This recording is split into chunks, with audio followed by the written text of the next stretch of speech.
In the heart of a bustling high school, Lily Harper, a quiet girl with a hidden spark, walks the halls unnoticed until today. When a group of bullies yanks her signature bun with cruel laughter, they awaken something fierce within her. With a swift, jaw-dropping move, Lily flips them over her shoulder, shocking the crowd. What's her secret? Why now? This is no ordinary shy girl, and her story will leave you speechless. Hit that subscribe button to dive into this epic tale of courage and comeback. You won't want to miss what happens next. Lily Harper was invisible, or so she thought, as she navigated the crowded halls of Jefferson High in suburban Ohio. At 16, she was the kind of girl who blended into the background, her chestnut hair always pulled into a tight, unassuming bun, her hazel eyes fixed on the linoleum floor. Her oversized sweaters and faded jeans made her a ghost among the vibrant cliques of cheerleaders, jocks, and debate team stars. But Lily wasn't invisible, not really. She was watched, not with admiration, but with the predatory gaze of those who thrived on others' quiet vulnerabilities. The bullies of Jefferson High had marked her long ago, and today, on a crisp October morning in 2025, they would make their move. It was third period, just after algebra, when Lily felt the first tug. She was hurrying to her locker, her backpack slung over one shoulder, when a sharp yank on her bun stopped her cold. Pain shot through her scalp, and she stumbled, her books spilling across the floor. Laughter erupted behind her. She didn't need to turn to know who it was. Tara Mitchell, queen of the junior class, stood with her posse Brittany, Chloe, a hulking senior named Derek. Tara's glossy blonde hair and designer jacket were a stark contrast to Lily's plainness, and her smirk was a weapon honed by years of practice. "Nice bun, Harper," Tara sneered, giving another tug. "What's it hiding? Your personality?" The crowd around them snickered, phones already out, recording the humiliation. Lily's cheeks burned, but she said nothing, kneeling to gather her books. She'd learned early that silence was her shield. Words only gave bullies more ammunition. But as she reached for her history textbook, Derek's boot nudged it away, and the laughter grew louder. "Come on, shy girl," he taunted. "Say something, or are you too scared?" Lily's hands trembled, but she kept her eyes down, her heart pounding. She wasn't just scared, she was angry. Deep inside, a spark flickered, one she'd buried years ago after a childhood she rarely spoke of. But today, that spark felt closer to the surface. The bell rang, and the crowd dispersed, leaving Lily to pick up the pieces alone. She clutched her books to her chest and hurried to the bathroom, locking herself in a stall. There in the dim light, she stared at her reflection in the scratched mirror. Her bun was lopsided, strands of hair sticking out where Tara had pulled. She smoothed it down, her fingers lingering on the hair tie. It wasn't just a hairstyle, it was a tether to her past, a reminder of the girl she used to be, a girl who wasn't afraid, a girl who knew how to fight. Lily's mother, Grace, had been a martial arts instructor before a car accident took her life when Lily was 10. Grace had taught her daughter more than just kicks and punches. She'd taught her resilience, focus, and the art of turning weakness into strength. Lily had been a prodigy, training in judo and taekwondo from the age of 5. But after the accident, Lily stopped practicing. The dojo, the mats, the sound of her mother's voice calling out technique sit was all too painful. She'd moved to Ohio to live with her aunt, Karen, and buried that part of herself, choosing invisibility over the spotlight of her grief. Now, 16, Lily was starting to wonder if she'd buried too much. The bullying had started small whispers, snide comments, but it had escalated over the past year. Tara and her crew seemed to sense Lily's fragility, like sharks circling blood in the water. And today's incident wasn't just about her. Bun, it was a message. You're nothing. Lily took a deep breath, her reflection staring back with a glint of defiance. Maybe she wasn't nothing. Maybe it was time to remember who she was. The rest of the day passed in a blur, but the incident lingered. By lunchtime, the video of Tara pulling Lily's hair was circulating on X, racking up likes and cruel comments. Lily sat alone in the cafeteria's corner, her tray untouched, scrolling through the posts. Shy girl gets owned. one caption. Read another, loser, alert. Her stomach churned, but she couldn't look away. Then a notification popped up, a direct message from an account she didn't recognize. You don't have to take this. Meet me at the old gym after school, Jay. Lily frowned. The old gym was an abandoned building on the edge of campus, used only for storage. Who was Jay, and why would they care? Curiosity battled caution, but by the time the final bell rang, Lily found herself walking toward the old gym. The air was cool, the leaves crunching under her sneakers as she approached the sagging structure. Inside, the air smelled of dust and mildew, and the faint light filtered through cracked windows. A figure stood in the center of the room, silhouetted against a pile of old mats. As Lily stepped closer, she recognized him. Jake Torres, a senior who'd transferred to Jefferson High last month. He was tall, with dark hair, and a quiet intensity that made people steer clear. Rumors swirled about him, expelled from his last school, maybe even arrested, but no one knew the truth. You came, Jake said, his voice low, but not unfriendly. He stepped into the light, revealing a faded black hoodie and a scar above his left eyebrow. I saw what happened today. Tara's crew. They're cowards, but you already know that. Lily shifted uncomfortably. Why am I here? Jake gestured.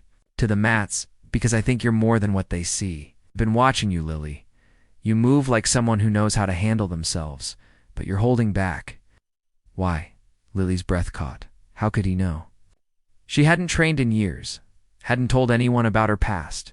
You're wrong, she said, turning to leave. I'm just me. Bull, Jake called after her. I saw you flinch today, but not out of fear. You were ready too. Move. I know a fighter when I see one. He stepped closer, his eyes searching hers. Meet me here tomorrow. Bring your GI if you still have it. Lily froze. Her Giatha white judo uniform her mother had given her was tucked away in a box under her bed, untouched for 6 years. The thought of wearing it again made her chest ache, but Jake's words lingered, stirring that spark inside her. She didn't agree to meet him, but she didn't say no either. She left the gym, her mind racing. That night, Lily lay awake, staring at the ceiling of her small bedroom. Her Aunt Karen was working the night shift at the hospital, leaving the house quiet except for the hum of the refrigerator. Lily slipped out of bed and pulled the box from under it. The GI was still there, folded neatly, the black belt her mother had tied around her waist years ago nestled inside. She ran her fingers over the fabric, memories flooding back her mother's laughter. The thud of bodies on mats, the pride in Grace's eyes when Lily executed a perfect throw. Tears pricked her eyes, but so did something else, determination. The next day, Lily returned to the old gym, her GI in her backpack. Jake was there already warming up on the mats. He didn't smile, but his nod was approving. Good, he said. Let's see what you've got. What followed was a grueling hour of drills. Jake was no amateur. He moved with the precision of someone trained in multiple disciplines, and he pushed Lily hard. She was rusty, her muscles protesting, but her body remembered the techniques, the hip throw, the arm lock, the sweep. By the end, she was sweating, her bun loose, and strands of hair sticking to her face. Jake tossed her a water bottle. You're good, he said. Better than good. Why'd you stop? Lily hesitated, then told him about her mother, the accident. The grief that had made her lock away her skills. Jake listened, his expression unreadable. When she finished, he said, You're not honoring her by hiding. You're stronger than that, Lily, and you're going to need to be because Tara's not done with you. He was right. The bullying escalated over the next week. Tara and her crew cornered Lily in the girls' bathroom, shoving her against the sink and dumping her backpack into the trash. Derek tripped her in the hallway, sending her sprawling. Each incident was filmed, posted, and shared, the comments growing crueler. But Lily was changing. She trained with Jake every day after school, her body remembering what her mind had tried to forget. She was still shy, still quiet, but the spark inside her was growing into a flame. The turning point came on a Friday. During the pep rally in the school gymnasium, the bleachers were packed, the air thick with the smell of popcorn and sweat. Lily was in the back row, trying to blend in, when Tara's voice cut through the noise. "Hey, shy girl. Why don't you show us that bun again?" The crowd turned. Phones raised as Tara and her crew advanced. Lily's heart raced, but this time she didn't look away. She stood, her hands steady at her sides. Tara grabbed Lily's bun, yanking hard.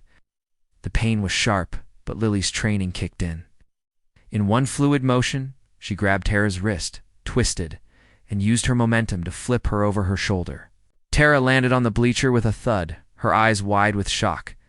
The gym went silent, then erupted in gasps and cheers. Derek lunged forward, but Lily was ready. She sidestepped, hooked his ankle, and sent him crashing beside Tara. The crowd was on its feet, phones capturing every second, but the drama wasn't over. As Lily stepped back, catching her breath, a voice called her name. It was Principal Carter. Pushing through the crowd, his face stern. "My office." Now, Tara and Derek scrambled up, playing the victims, claiming Lily had attacked them unprovoked. The videos told a different story, but Carter wasn't interested in nuance. Lily was. Suspended for a week, effective immediately. The suspension was a blow, but it wasn't the end. The videos went viral, not just at Jefferson High, but across the country. Lily became an overnight sensation. "Shy Girl's epic takedown," the headlines called it. X posts praised her, calling her a hero for standing up to bullies. Not everyone was a fan. Tara's parents, wealthy and connected, threatened to sue the school and Lily's aunt. Anonymous messages flooded Lily's inbox, some supportive, others vicious. And then there was Jake, who revealed his own secret.